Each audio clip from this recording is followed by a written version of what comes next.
Bonjour à tous et bienvenue à cette table ronde qui vient questionner le fait que les progrès de la technologie ne sont rien sans les hommes et les femmes qui l'animent, sans leurs compétences, le fait d'être en nombre suffisant et le fait d'être équilibrés dans leur travail.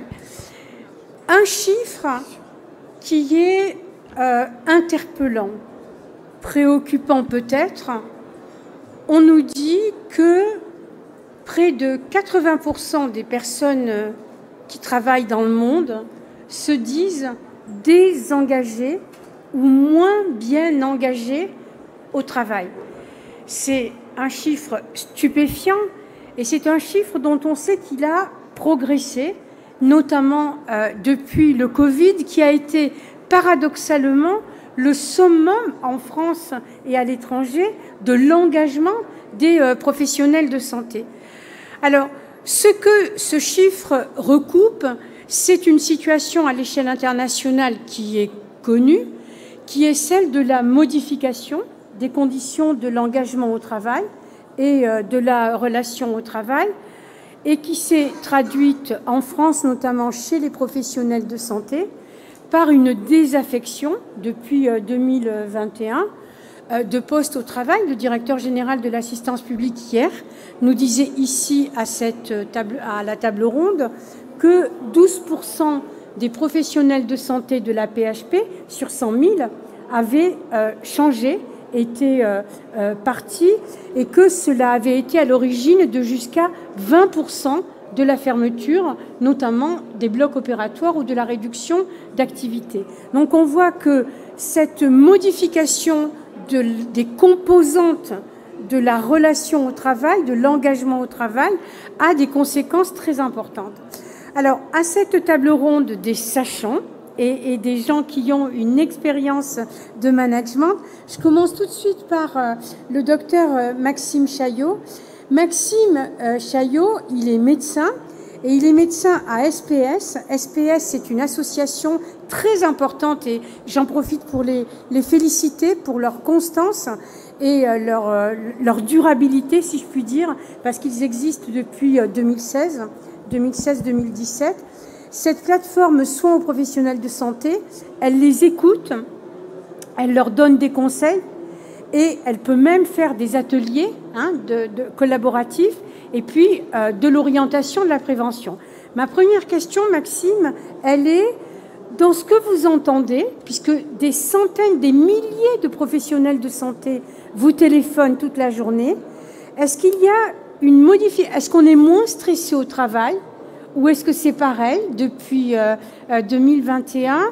Et comment vous qui êtes porteur de cette plateforme, comment est-ce que, avec vos collègues, vous analysez ce qui vous est dit dans ces expressions de souffrance au travail, de stress au travail, voire de crise personnelle profonde? Maxime.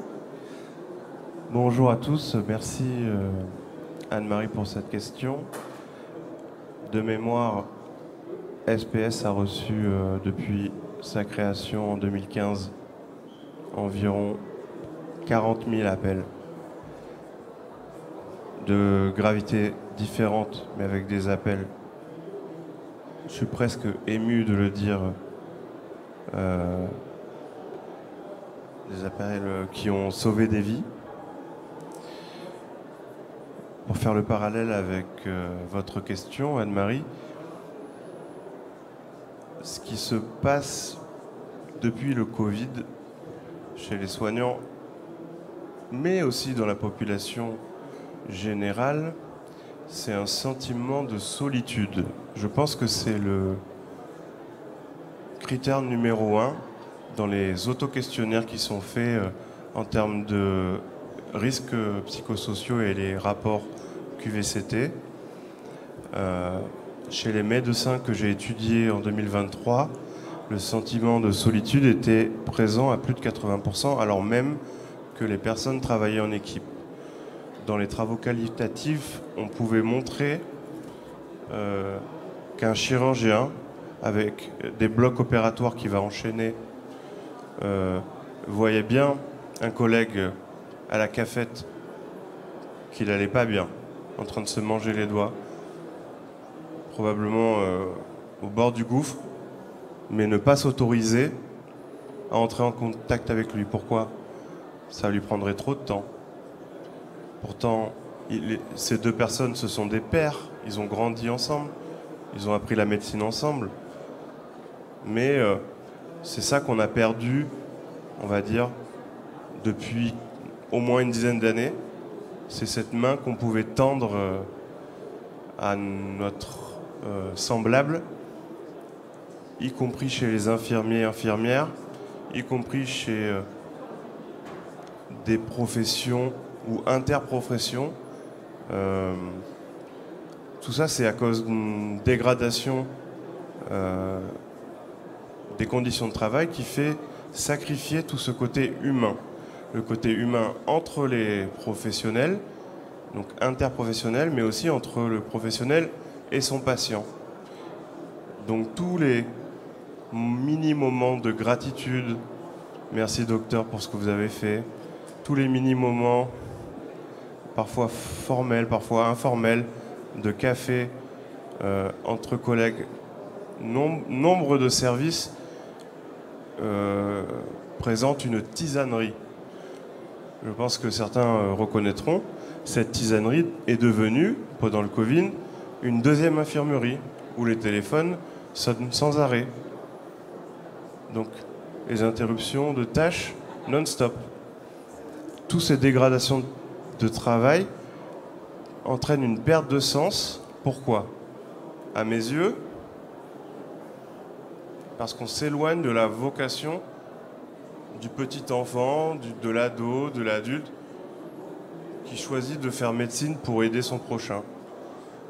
Aujourd'hui, il part au boulot avec la boule au ventre, d'un point de vue caricatural. Il va faire ce qu'il peut et rentrer le soir avec des pensées toute la nuit à est-ce que j'ai bien fait ceci, cela, et impossibilité de visualiser de façon méta sa journée, savoir s'il n'a pas fait d'erreur, etc.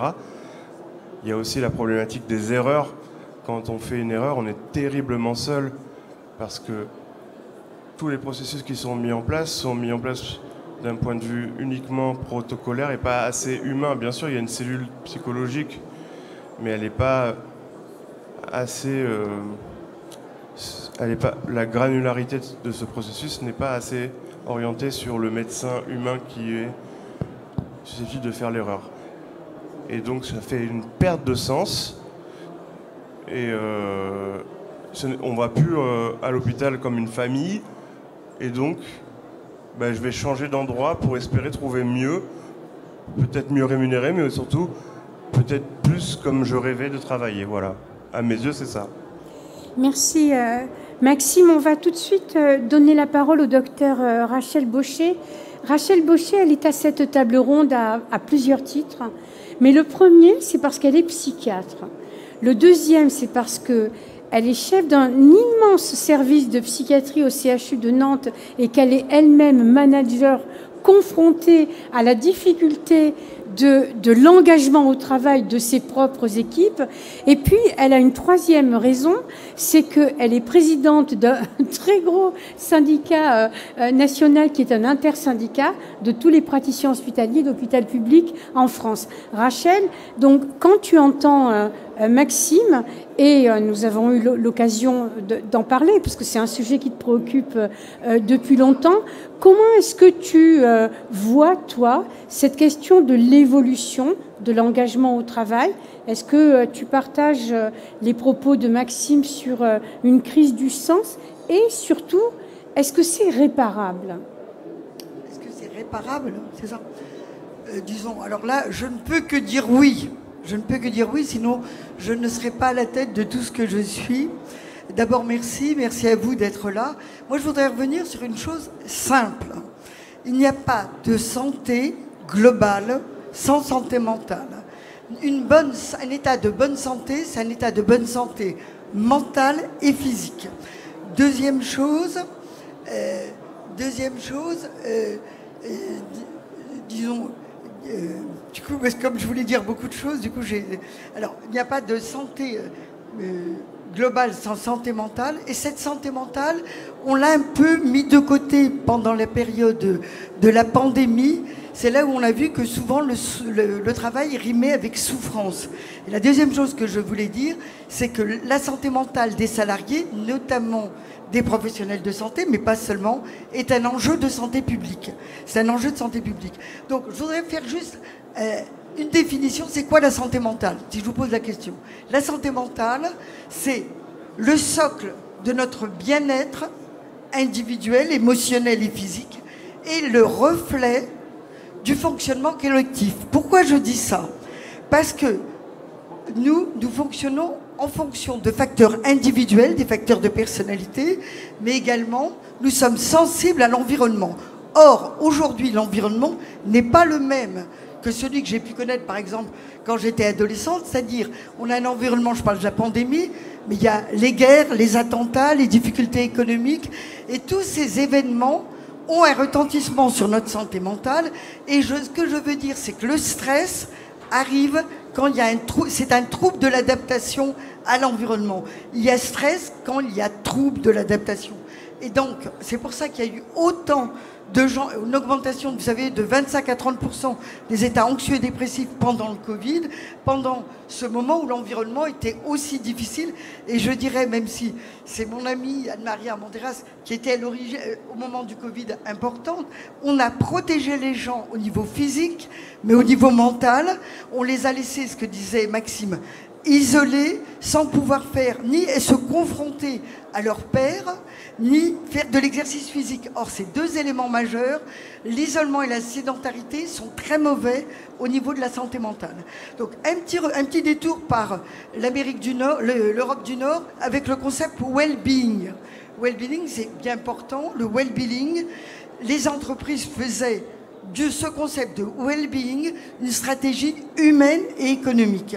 Or, malheureusement, en France, c'est arrivé un peu plus tard avec les plans de travail. On a mis des préconisations, mais je dirais un peu tard, ce qui fait que pendant le Covid, le travail a rimé avec la souffrance. Donc, je voudrais dire, qu'est-ce qui se passe au niveau du travail pour bien travailler, pour bien faire, pour bien être au travail, il faut ce que j'appelle la cohérence éthique.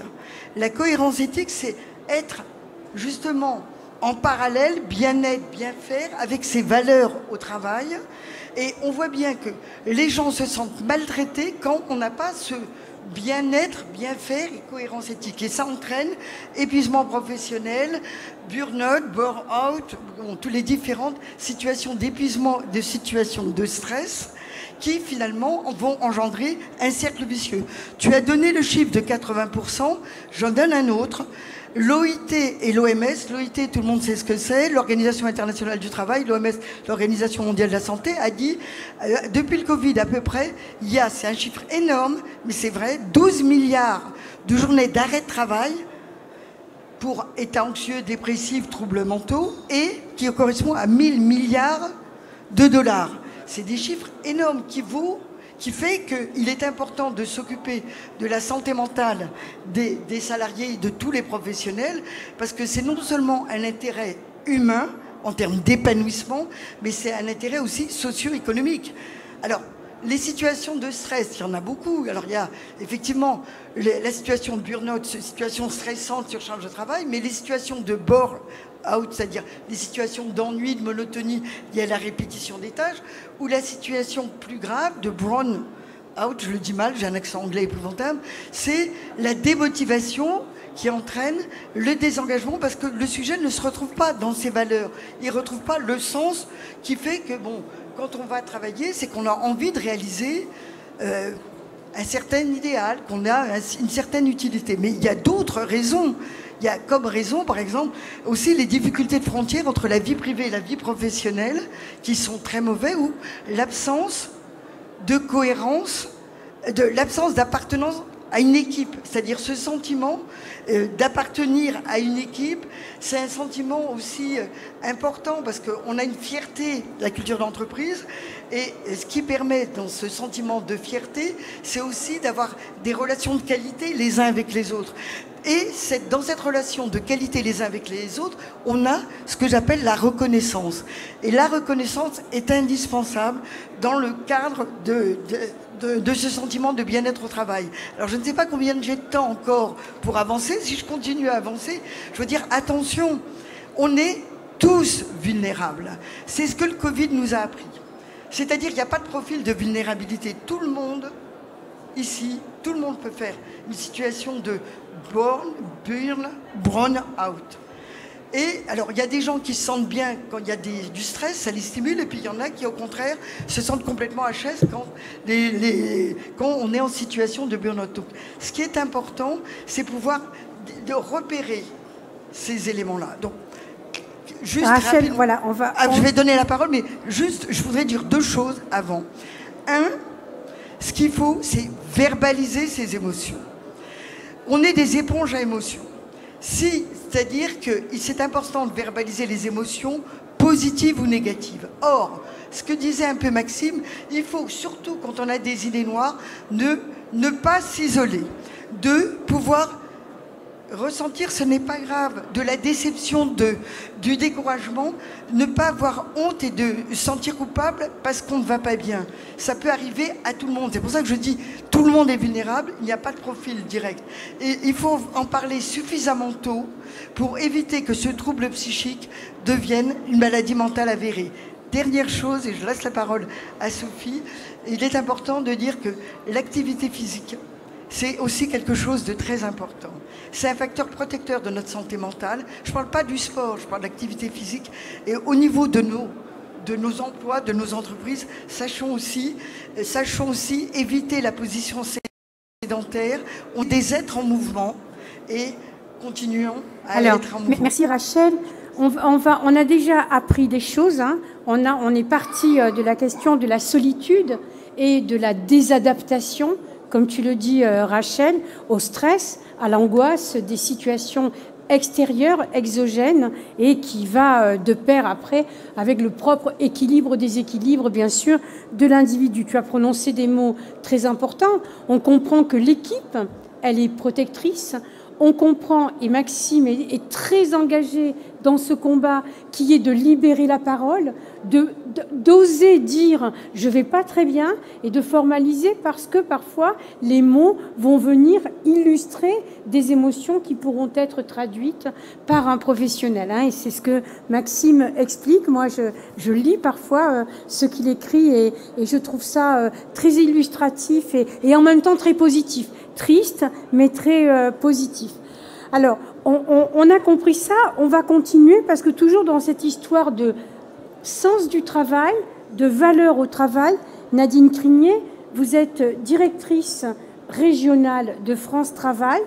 Est-ce que dans les autres métiers que la santé, enfin vous connaissez bien sûr également les métiers de la santé, je sais que vous avez bien suivi ces histoires de désengagement au travail dans la santé, mais est-ce que ça se retrouve également dans d'autres secteurs que le secteur santé ?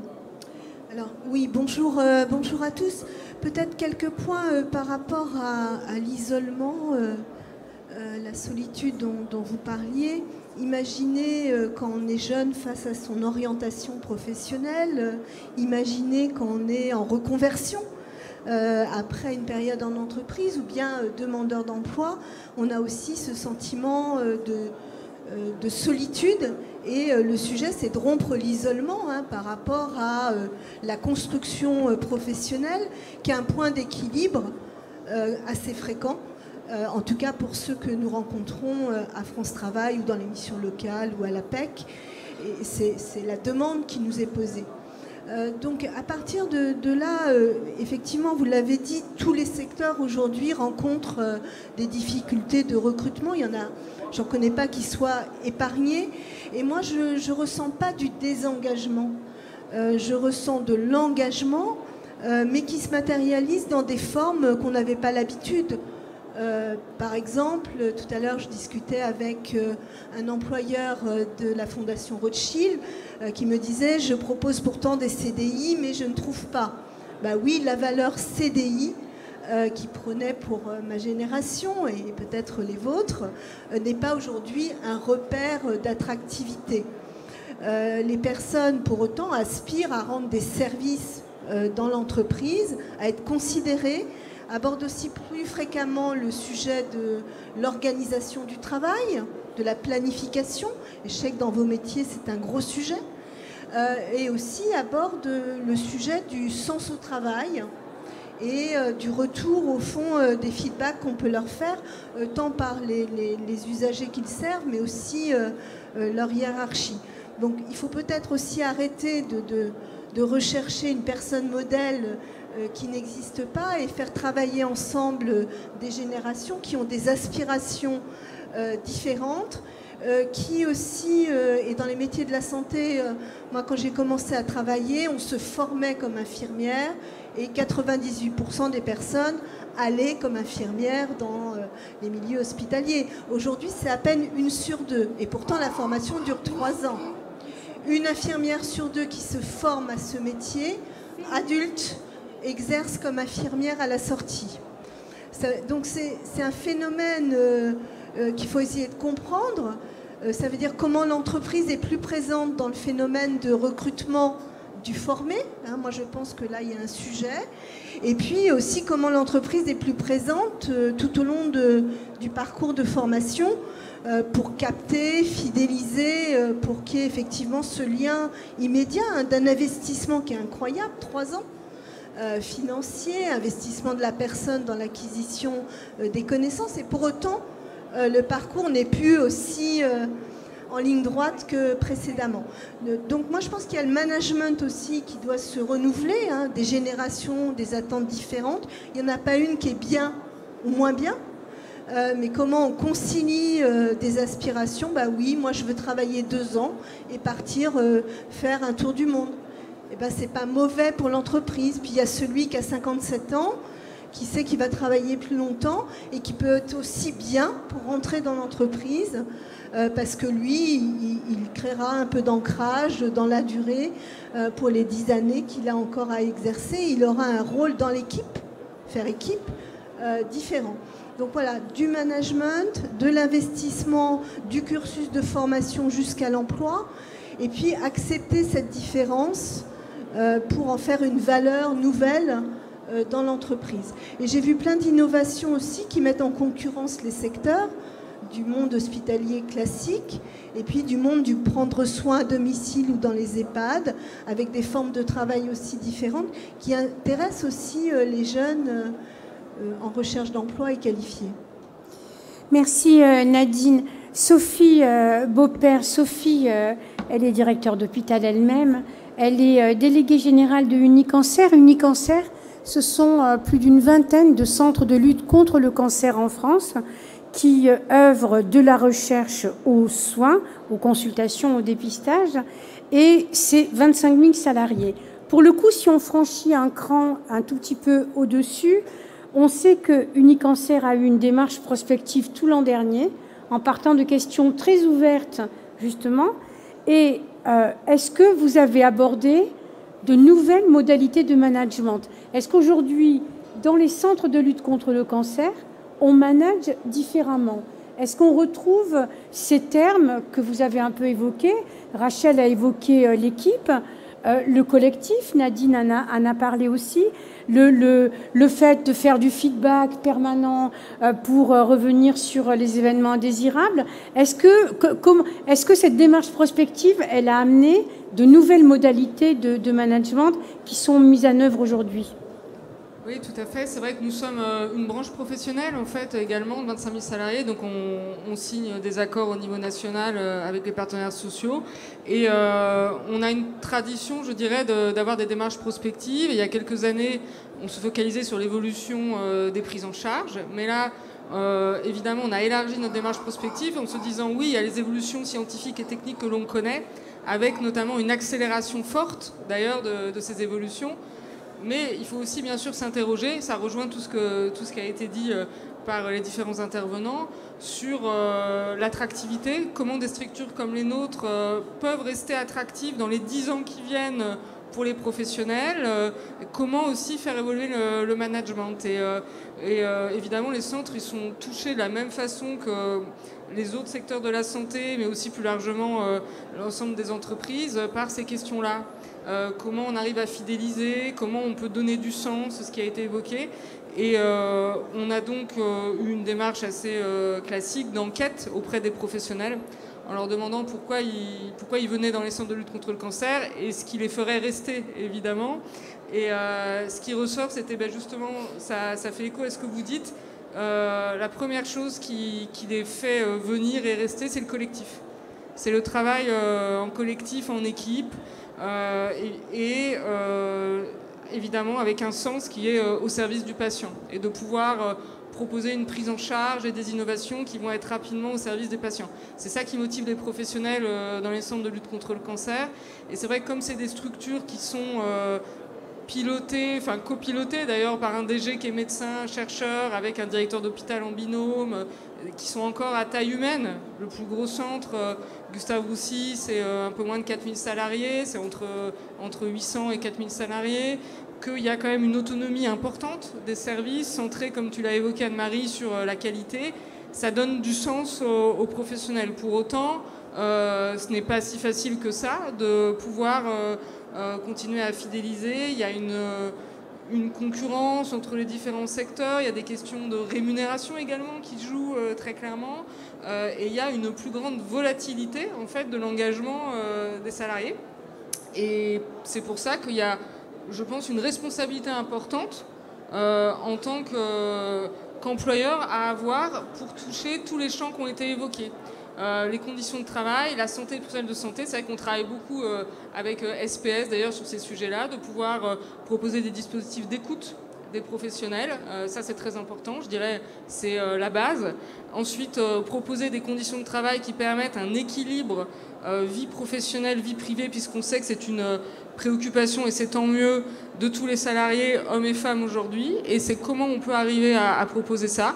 Et on travaille sur des accords avec les partenaires sociaux, par exemple, ce qui peut prêter débat d'ailleurs, la semaine des 35 heures en 4 jours, ce qui est une attente d'un certain nombre de salariés pour pouvoir avoir un jour qui leur permet de faire des choses plus dans le cadre de leur vie privée, qui est aussi une compression du temps de travail sur 4 jours. Donc il y a évidemment des discussions à avoir qui sont importantes. Et puis pour donner du sens dans un environnement qui est mouvant, eh bien, je pense que les professionnels, ils ont une responsabilité. La première responsabilité, c'est déjà de former aux innovations scientifiques et techniques et de développer la formation continue. Alors évidemment, je pense à l'intelligence artificielle qui est amplement présente dans ce salon, qui évidemment bouleverse et modifie beaucoup de prises en charge, y compris en cancéro, et également la prévention d'ailleurs. Encore faut-il former l'ensemble de nos professionnels pour qu'ils puissent s'emparer de ces outils avec tout en plus, je dirais, les précautions éthiques qui sont nécessaires. Pour donner un exemple sur l'intelligence artificielle, former, avoir des conditions de travail qui soient de la meilleure qualité possible, et puis donner des perspectives, parce que certes, il y a un certain nombre de salariés qui vont changer de secteur, comme ça a été évoqué, changer d'employeur, mais il y en a quand même beaucoup aussi qui veulent s'ancrer dans des structures, mais à condition d'avoir un parcours qui leur donne des perspectives. Et là, on a une responsabilité. On travaille sur des parcours pour les manipulateurs radio, pour les préparateurs en pharmacie, pour reconnaître leur expertise, pour pouvoir valoriser cette expertise et répondre à ces grands défis qui sont le vieillissement de la population, les pathologies de plus en plus chroniques, dans un contexte de, il faut bien dire, tension sur les ressources. Merci Sophie. On comprend que la situation actuelle est une situation de questionnement des modalités de management. Maxime ou Rachel, là-dessus, sur ces modalités de management, dans vos exercices personnels, vous les voyez comment, Maxime? Ça arrive dans les conversations, dans les coups de fil qui sont adressés par les professionnels? Est-ce qu'ils disent je suis pas bien parce que mon management est pas bienveillant, ou parce que on me demande jamais mon avis, on ne tient jamais compte de mon avis? Ça existe, ça? Et Rachel, je te demande la même chose après. Bon, moi ça marche là, oui. Moi je dirais, première chose, je reprendrai ce qu'a dit André Gide, les bons travailleurs ont toujours l'impression de pouvoir faire plus. Si je dis ça, c'est que c'est un vrai problème, parce que disons, même les gens qui sont en situation de stress ne le reconnaissent pas, les éléments de fragilité qu'ils ont. Et donc c'est à l'autre, en face, au manager, de pouvoir essayer de repérer.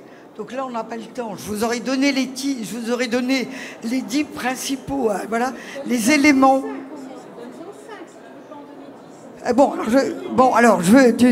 D'accord. Bon, première chose, l'isolement, la fatigue, l'irritabilité, quelqu'un qui n'est pas, disons, la colère, disons, la baisse d'estime de soi, disons, quelqu'un qui s'auto-déprécie, et, disons, quelqu'un qui commence aussi à prendre des toxiques. C'est-à-dire, on peut le voir. Par exemple, bon, des différents éléments. Et donc, ce qu'il faut, c'est à ce moment-là, vous en face, le repérer, l'aider en l'accompagnant. Sachez que le gros problème de la souffrance mentale, c'est la stigmatisation. On est année 2025, année grande cause santé mentale. Il faut changer le regard sur la souffrance psychique. Or, je le disais justement à Sophie, il faudrait qu'on arrive comme le cancer, qui était aussi quelqu'un qui était cancéreux, on le disait contagieux. Et au niveau de la souffrance mentale, c'est vrai que quand quelqu'un est finalement en difficulté, souffre, irritable, anxieux, en colère, troubles du sommeil, rumination, les troubles du sommeil, je veux dire, on n'a pas tendance à aller vers pour lui dire « dis-nous ce qui ne va pas ».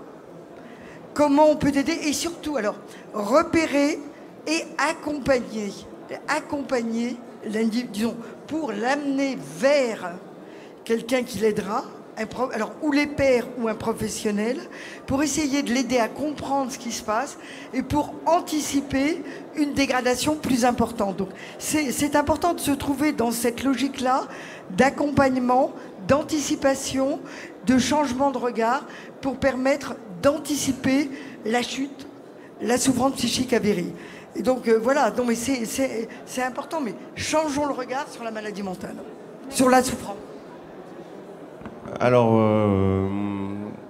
dans mon vrai travail, parce qu'à SPS je suis bénévole, mais dans mon travail à mi-temps, dans une association dans le médico-social, on a eu une période de crise pendant la période Covid, avec un management difficile, et c'est là où je me suis formé. D'ailleurs, les outils de SPS sont formidables pour le management, c'est-à-dire que on en apprend beaucoup pour se connaître soi à l'échelle intra-individuelle, mais on en apprend aussi beaucoup à l'échelle interpersonnelle les mardis et jeudis sur SPS. Et en fait, mon opinion, c'est pas la vérité, c'est que le management devrait s'appliquer en evidence-based management, ça existe, hein, le management basé sur la science. Et donc quand on met en place un management, il faudrait, au bout d'un an, avec des KPI, des critères, des indicateurs vérifiés, s'il a fonctionné, c'est-à-dire que s'il a amélioré les risques psychosociaux, les troubles musculo-squelettiques, ou pas. Parce que parfois on met en place quelque chose et ça coule. Moi je suis engagé au CSE de mon association, donc je suis dans une posture de défense des salariés, et ça m'a permis de me rendre compte qu'un management qui paraissait super, qui était très horizontal, finalement ne marchait pas. Pourtant j'étais déçu parce que théoriquement je le trouvais super, et on l'a remis en cause et on a mis en place un nouveau management où, je ne sais pas si c'est une innovation, mais les salariés de manière anonyme, noter les managers. Pas des notes sur 5 comme Uber, mais sur des trucs précis sans savoir qui notait qui.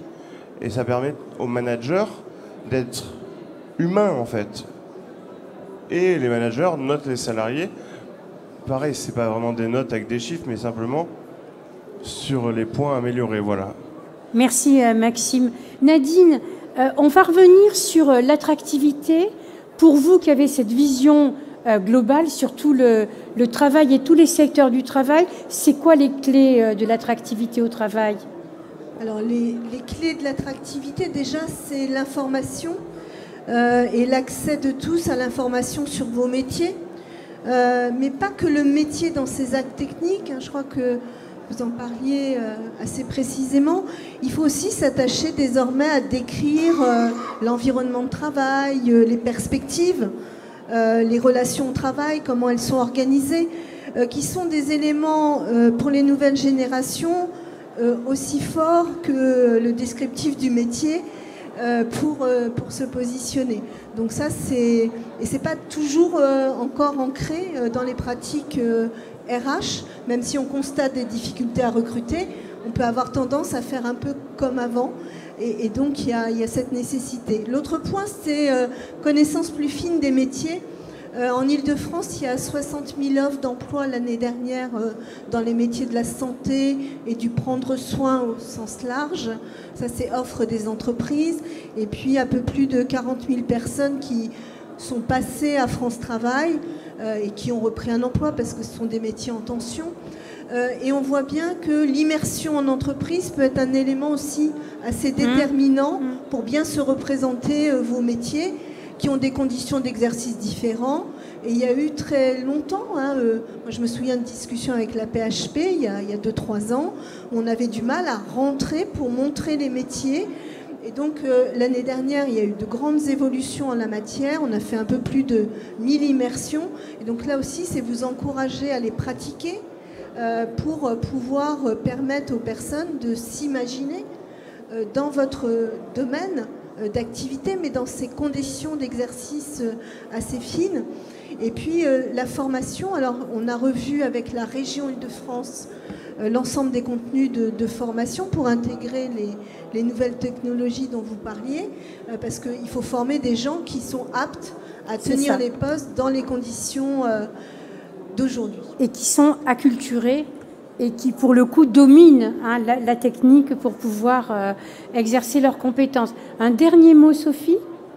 Tu voulais ? Oui, je pense qu'une des clés, c'est le décloisonnement. C'est justement pouvoir faire... On a parlé d'exercice collectif au sein d'un établissement de santé, mais pas seulement. De pouvoir travailler tous en collectif, public et privé, au service du parcours des patients, que ce soit en exercice libéral ou en établissement de santé. C'est des sujets sur lesquels on travaille beaucoup en interfédération. Je vois la FHP ici présente d'ailleurs. Et puis la responsabilité de l'employeur, un engagement quotidien pour pouvoir donner du sens, avoir un cadre d'exercice qui soit sécurisant.